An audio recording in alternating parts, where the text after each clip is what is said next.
Buenas tardes, mi nombre es Juan Pablo Beltrán. Juan Camilo Aya. Cristian David Sánchez. El tema que nos correspondió son coordenadas polares y otra forma de representar un punto en el plano es mediante las coordenadas polares. Allí los puntos se encuentran representados mediante elementos. El primero de ellos es R, el cual es la distancia que hay desde el punto hasta el centro de dicho plano polar o polo, y el otro es un ángulo de apertura, el cual se realiza desde un eje llamado eje polar. Este eje polar tiene un ángulo de 0 grados con respecto al horizontal, y a partir de este se hace la apertura de todos los ángulos de los puntos que se quieren hallar. Para localizar un punto en un eje polar o en dentro de las coordenadas polares se debe tomar en cuenta 3 parámetros. El primero de ellos es que el ángulo de 0 grados debe ir a la derecha del punto que queremos hallar. El segundo es que debemos trazar el eje polar para tener un punto de referencia o una línea de referencia a partir de la cual vamos a realizar el trazado o la apertura de nuestro punto. El tercero es hallar el ángulo de apertura del punto y al final de este medir la longitud R que tiene este punto en caso de que R sea positivo. En el caso de que R sea negativo, debemos sacar un rayo desde el centro o polo que sea simétricamente inverso con la misma longitud dependiendo de la escala que estemos manejando, y luego medirlo para encontrar nuestro R negativo.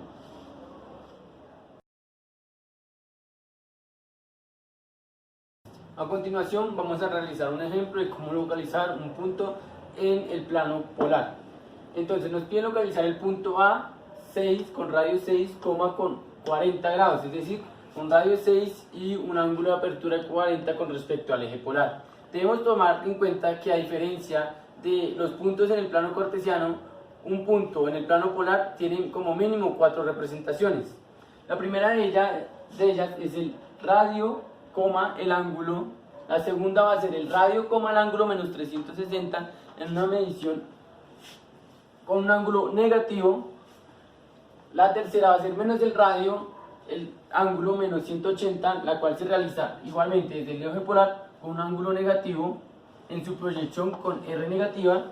Y la tercera de ellas va a ser menos R, el ángulo más 180, el cual va a ser la medida desde el eje polar hasta el punto con radio negativo. Entonces nos piden hallar a 6,40, la cual en este caso sería 6,40, el cual sería este punto que tenemos aquí con radio igual a 6 y ángulo de apertura de 40 grados.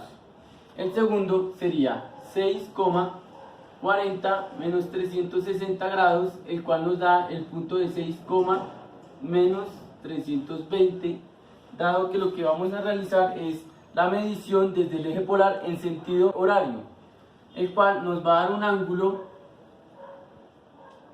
de menos 320 grados con un radio de 6. Posteriormente venimos a la tercera representación, que es menos 6,40 menos 180, la cual es menos 6,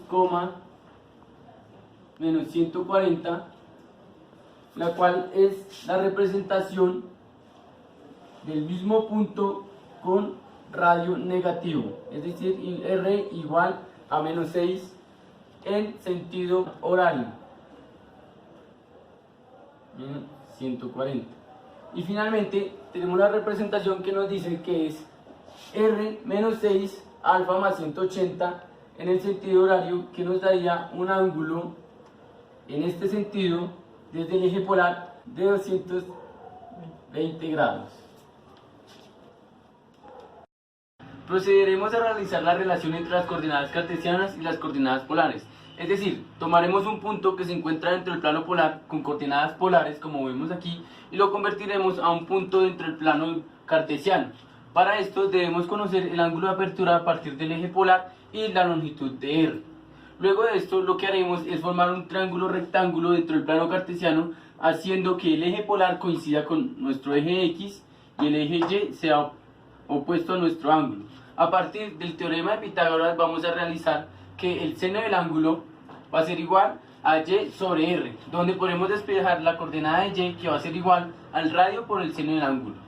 Luego realizaremos que el coseno del ángulo es igual a X sobre el radio, lo cual nos dice que x es igual a r por el coseno del ángulo. Y finalmente, para hallar el valor del ángulo dentro del plano cartesiano, lo que haremos es que la tangente del ángulo va a ser igual a la coordenada y sobre la coordenada x. Por tanto, el ángulo va a ser igual al arco tangente de y sobre x.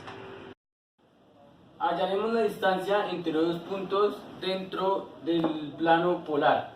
Para esto tenemos primero un punto sub 1 con radio 1 y un ángulo de apertura θ sub 1, y un punto P sub 2 con un radio sub 2 y un ángulo de apertura θ sub 2.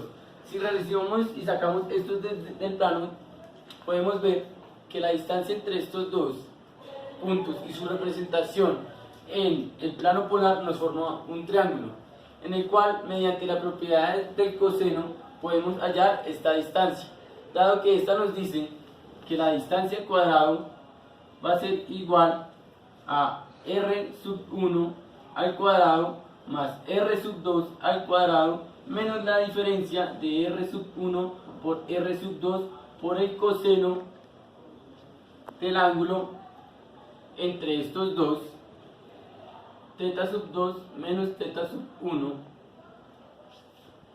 De aquí podemos sacar raíz cuadrada a ambos lados y decimos que la distancia entre estos dos va a ser igual a la raíz cuadrada de r sub 1 al cuadrado más r sub 2 al cuadrado menos dos veces el producto de los radios por el coseno de la diferencia de los ángulos θ sub 2 menos θ sub 1, el cual es el ángulo que se encuentra entre estos dos, es decir, θ sub 2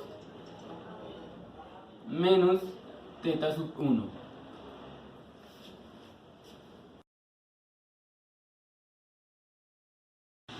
Ahora vamos a ver la representación de la línea recta en las coordenadas polares.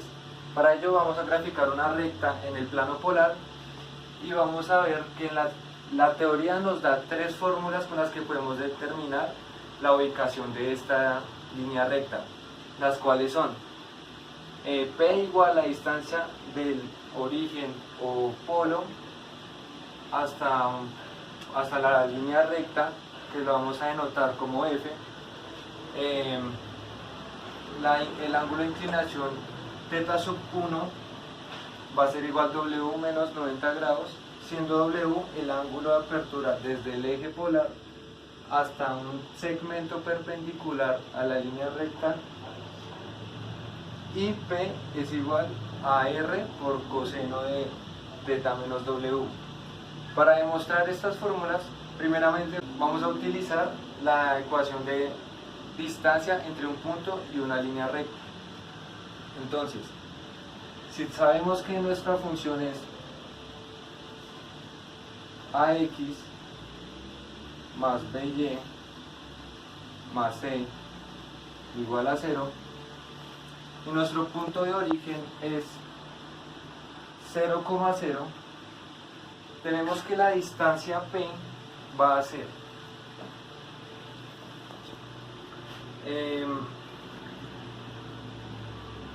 la función A reemplazando x por los x y y por los valores del punto A por 0 más B por 0 más C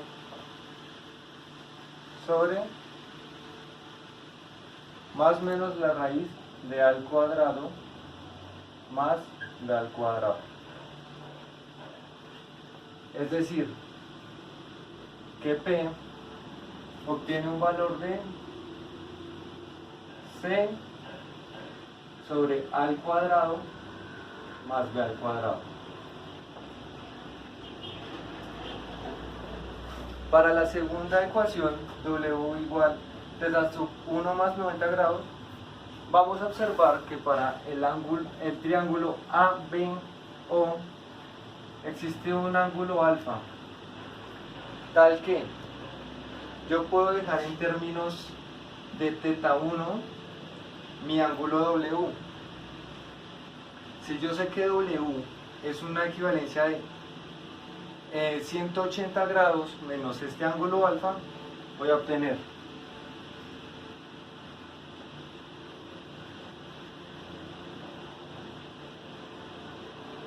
Conozco alfa, ya que por la identidad de los triángulos, la sumatoria de sus ángulos internos debe ser 180.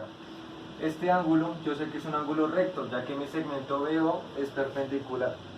Significa que alfa es igual 180 grados menos teta 1 menos 90. Entonces obtenemos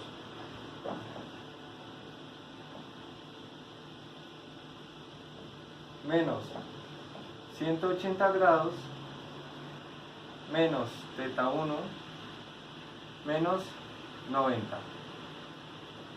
Esto me da como resultado que W es igual, se me dan estos términos y menos por menos es más, obtengo que W es igual teta 1 más 90 grados. Y esta es mi segunda ecuación. Para demostrar mi tercera ecuación, vamos a trasladar este esquema aquí, siendo este eje punteado la representación de mi eje polar. Y identificando el ángulo θ como el ángulo de la coordenada de un punto T. Un punto T que es cualquier punto perteneciente a mi función. Como dijimos anteriormente, W o omega es el ángulo de mi punto B, es decir, que es todo esto. Nosotros vamos a utilizar para este triángulo TBO la resta de W y θ, es decir, este ángulo de acá va a ser W menos θ. Ahora, por relación de triángulos, por relaciones trigonométricas, puedo decir que el coseno de este ángulo va a ser igual a mi cateto adyacente, es decir, P, sobre mi hipotenusa R, es decir, coseno W menos θ es igual P sobre R. Luego despejando, tengo que P es igual R coseno de W menos θ. Y a su vez, P es igual R coseno de θ menos W, recordando que el coseno es una función par. Así demostramos la tercera ecuación.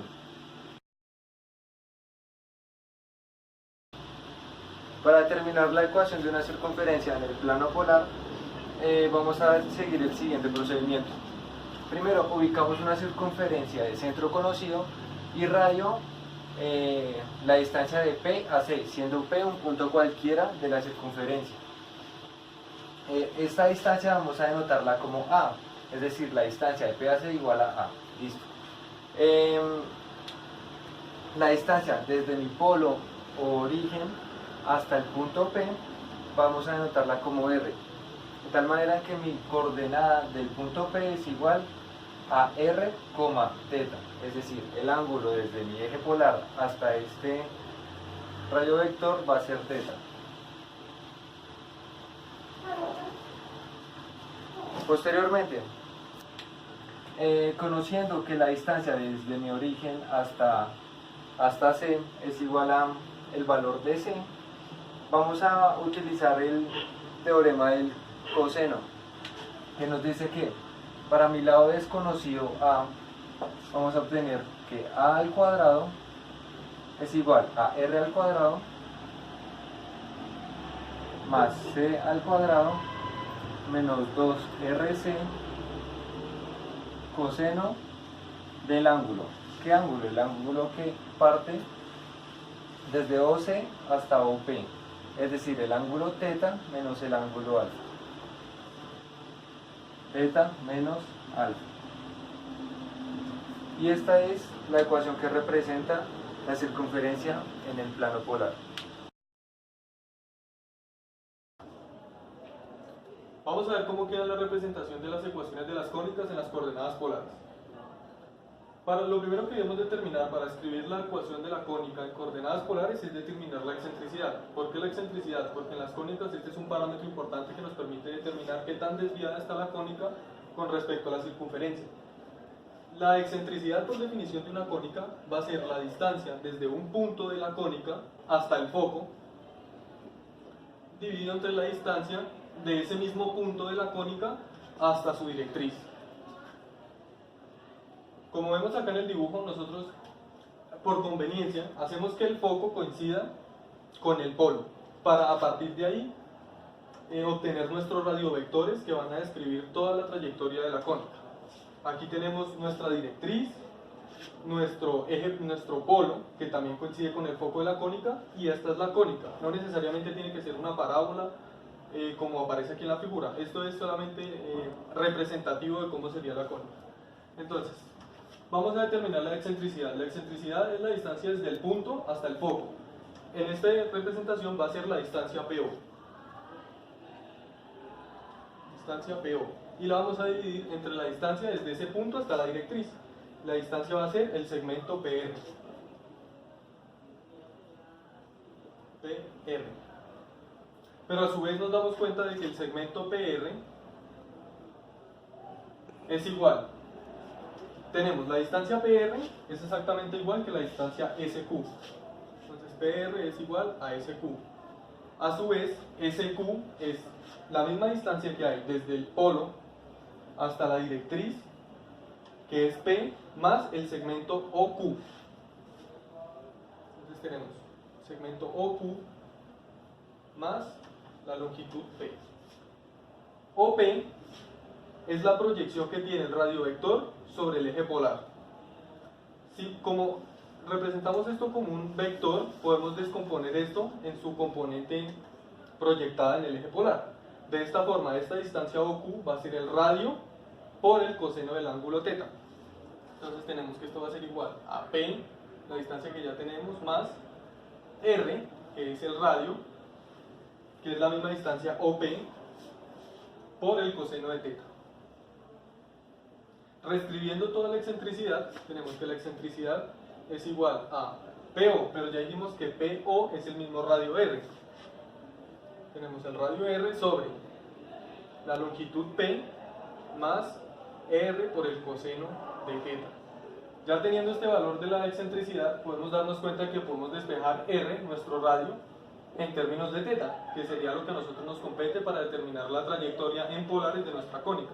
Entonces, pasando a multiplicar, tenemos EP más ER coseno de θ igual a R. EP va a ser igual a R menos ER por el coseno de θ. Factorizamos el R y pasamos 1 menos E coseno de θ dividir, de tal forma que quede R, el radio, va a ser igual a la excentricidad por la distancia desde el foco hasta la directriz sobre 1 menos la excentricidad por el coseno del ángulo θ. Acá este valor de menos nos da porque cuando supusimos de que la directriz está a la izquierda del polo, pero de igual manera también puede estar a la derecha del polo, por lo cual toma valores positivos. De forma generalizada, la ecuación de las cónicas va a quedar R, EP sobre 1 más o menos E sobre coseno de θ. Y esto depende de si la directriz está a la derecha del foco, del polo, perdón, va a ser positivo, y si está a la izquierda va a ser negativo. Los valores de la excentricidad en esta fórmula son los que nos va a permitir determinar si nuestra cónica va a ser una circunferencia, una parábola, una elipse o una hipérbola. De forma general ya obtuvimos la ecuación de las cónicas en coordenadas polares, pero aquí asumimos de que la directriz era perpendicular al eje polar. Si la directriz es paralela al eje polar, de manera análoga con este procedimiento que hicimos, podemos determinar que la ecuación de la cónica va a ser igual a R, el parámetro E y P van a seguir siendo igual, 1 más o menos E por el seno de θ.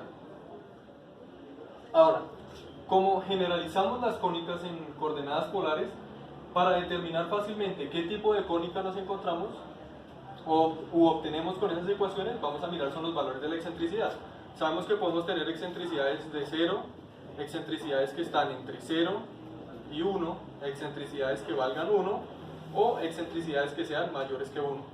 Para excentricidades igual a 0 van a ser circunferencias. Excentricidades que estén entre 0 y 1 son elipses. Excentricidades con valores exactamente igual a 1 son parábolas. Y las excentricidades que son mayores son hipérbolas. Con esto determinamos, por medio de la ecuación en polar de la cónica, qué tipo de cónica se nos presenta acorde solamente al parámetro E, y con esto podemos generalizar todas las cónicas.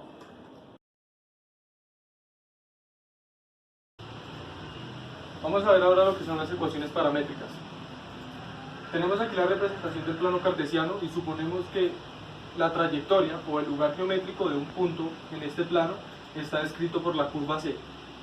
Como se puede observar, C no se puede expresar como Y como una función de X o X como una función de Y, dado que por el criterio de la vertical nos damos cuenta de que no cumple el criterio de ser función, sino que es una relación, de tal manera que se imposibilita poder escribir una de las variables en términos de la otra.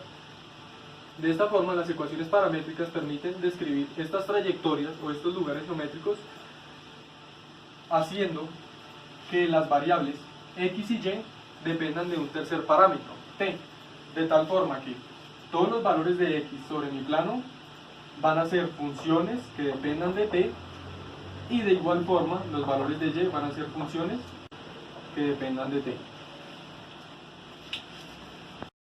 Así pues, teniendo cada una de las variables expresadas como una función que depende de otro parámetro, de un parámetro T, para poder graficar esto en el plano basta con reemplazar el parámetro T en cada una de las dos funciones y representar cada punto del espacio para cada parámetro. De esta forma podemos representar las ecuaciones que no pueden expresarse como funciones sino como relaciones G de X, Y, que dependen de un parámetro T. Para visualizar la gráfica de una ecuación paramétrica, vamos a tomar el ejemplo de X igual a coseno de T y Y igual a seno de 2T. Son dos ecuaciones que dependen del parámetro T, que son diferentes, y vamos a representarlas en el plano cartesiano cada uno. Entonces dijimos que para cada valor de X vamos a dar un parámetro T, y para cada valor de Y igualmente vamos a asumir el mismo valor del parámetro T para poder ubicarlo en el plano. En esta parte de acá arriba tenemos el plano cartesiano, donde tenemos el eje X y el eje T, como tener el plano cartesiano girado 90 grados, y vemos que tenemos la gráfica del coseno de T. De igual manera tenemos el plano cartesiano con la gráfica Y igual a seno 2T. Para cada valor de T que yo asuma en cada una de las gráficas, voy a tener una proyección y un valor respectivo de Y y un valor respectivo de X. Estos valores, una vez obtenidos, reemplazados por la ecuación, lo que hago es redirigirme al plano cartesiano y dar estos respectivos valores que me dio al haber evaluado cada una de las funciones en T, de tal forma que vemos que esta proyección en Y me da la altura determinada de este punto, y la proyección en X de esta función me da este punto. Si repito este procedimiento con todos los puntos de la gráfica, recordando que los valores que asuma de T para las ecuaciones paramétricas deban ser los mismos, voy a describir una nueva relación que depende del parámetro T, evidentemente, y que describe un lugar geométrico que es imposible describir de una variable en términos de la otra. Otra forma de representar las ecuaciones paramétricas, aparte del método gráfico, es tratar de despejar de una de las dos ecuaciones el parámetro T y reemplazándolo en la otra, de tal forma que me queda una función, una relación que depende de X, Y. De aquí, por conveniencia de la ecuación 1, podemos despejar el parámetro T, de tal forma que obtenemos que T es igual a X medios. Entonces, reemplazando en la segunda ecuación, obtenemos que Y es igual a 3 por X medios al cuadrado más 1. Resolviendo, tenemos que Y es igual a 3 cuartos de x al cuadrado más 1. En este caso, como nos podemos dar cuenta, tenemos una ecuación de una parábola. Y si yo utilizara esto por el método gráfico, evidentemente graficaría x en función de t y y en función de t. Y cuando haga la tabulación para cada valor de t, obtendría la misma gráfica que me describe la ecuación de esta parábola. Una vez identificamos cómo se representan las ecuaciones en el plano polar, vamos a ver algunas de las curvas especiales representadas mediante coordenadas polares.